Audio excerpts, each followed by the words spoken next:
1993. Le monde est un endroit très différent, mais certaines choses sont étrangement familières. Une tension palpable s'empare du cœur de l'Amérique.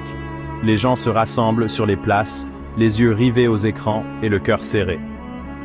Dans la ligne de mire arrive sur les écrans, captivant l'attention de tout le pays. Ce n'est pas juste un film. C'est une histoire passionnante qui vous saisit et ne vous lâche plus. C'est une bombe à retardement de suspense. La critique et le public sont unanimes, c'est un chef-d'œuvre du suspense et du drame. Le film devient un succès critique et public, touchant les spectateurs du monde entier. Au cœur du récit, il y a une course contre la montre, une lutte désespérée pour éviter un désastre. Un jeu mortel du chat et de la souris se déroule, où chaque seconde rapproche les personnages du bord du précipice. Clint Eastwood, un vétéran endurci des services secrets, incarne Frank Horrigan. Son interprétation est à la fois puissante et touchante. Il est hanté par une erreur du passé, une ombre qui plane sur chacun de ses pas. Il n'a pas pu sauver le président Kennedy, et ce remords alimente sa détermination. John Malkovich offre une interprétation glaçante dans le rôle de Mitch Leary. Mitch Leary est un ex-agent de la CIA devenu criminel. Leary est rusé, impitoyable et absolument convaincant. Un méchant qui vous donnera la chair de poule. Il a un objectif terrifiant. Assassiner le président, une mission qui pourrait changer le cours de l'histoire. Le film est magistralement conçu pour maintenir le suspense. Chaque scène étant plus tendue que la précédente. Le public est au bord de son siège, retenant son souffle. Les enjeux sont énormes. Le destin de la nation est en jeu. Le destin du monde libre ne tient qu'à un fil, alors que l'horloge avance vers un avenir incertain. Frank Horrigan est un homme défini par son passé. Il porte le poids du monde sur ses épaules. L'assassinat de Kennedy le hante toujours. C'est un fardeau auquel il ne peut échapper. Le film revient sur ce jour fatidique à Dallas. Nous voyons un jeune Horrigan. Il est plein de détermination. Il doit protéger le président. Et il échoue. Ce traumatisme façonne Horrigan. C'est un homme résolu, voire obsédé. Il ne laissera pas l'histoire se répéter. Il ne reculera devant rien pour protéger le président actuel. Mais son passé est une arme à double tranchant. Cela lui donne l'expérience pour anticiper les mouvements de Leary. Mais cela le rend également vulnérable. Il est marqué émotionnellement. Leary le sait et l'utilise à son avantage.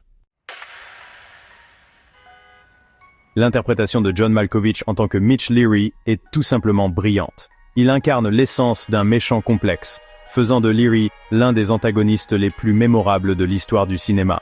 C'est un méchant pour les âges, un personnage qui laisse une marque indélébile dans l'esprit du public. Leary est charmant, intelligent et absolument impitoyable. Un antagoniste vraiment effrayant qui utilise son intellect pour déjouer ses adversaires.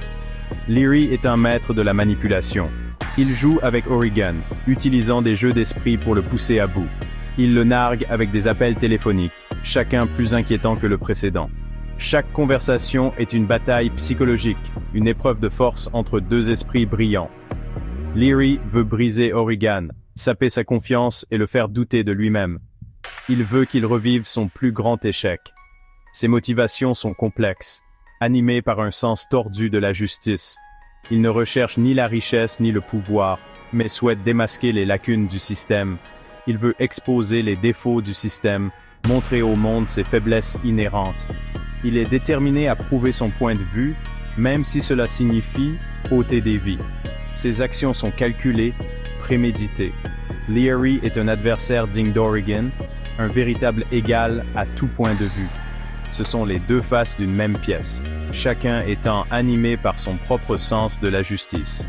Tous deux sont intelligents et ingénieux, et utilisent leurs compétences pour se surpasser mutuellement.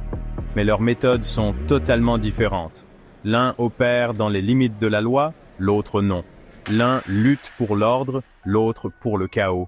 Leur affrontement est inévitable, une bataille d'idéologie et de volonté. Quatrième partie. Tromperie numérique.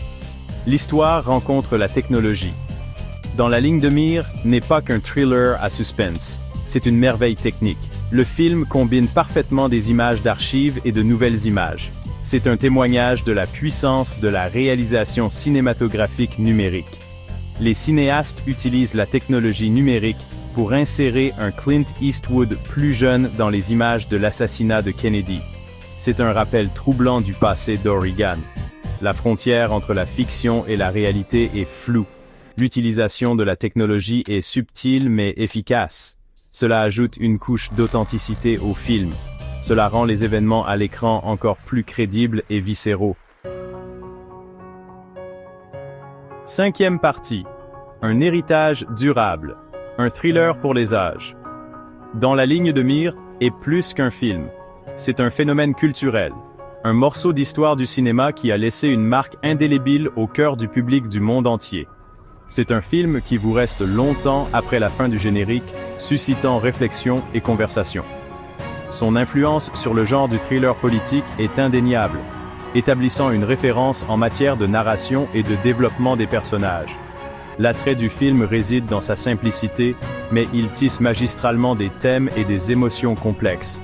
C'est une histoire classique du bien contre le mal, mais racontée avec une telle maîtrise et un tel suspense qu'elle devient quelque chose de plus. Le rythme du récit est parfait. Chaque moment compte, et le public est tenu en haleine tout au long du film. Clint Eastwood livre une performance puissante, incarnant la résilience et la détermination d'un homme aux prises avec ses démons. Il apporte une profondeur au personnage qui est à la fois captivante et attachante, faisant que le public le soutienne à chaque étape du chemin. John Malkovich est tout aussi brillant en tant que l'antagoniste effrayant, créant un personnage à la fois terrifiant et fascinant. Dans la ligne de mire est un classique intemporel, un film qui continue de captiver et d'inspirer. C'est un film qui continue de résonner auprès du public d'aujourd'hui, prouvant qu'une bonne histoire est éternelle. C'est un témoignage du pouvoir d'une bonne narration et de la façon dont elle peut transcender le temps et l'espace. C'est un hommage à l'héritage durable de Clint Eastwood, une véritable icône du cinéma dont le travail continue d'inspirer et de divertir.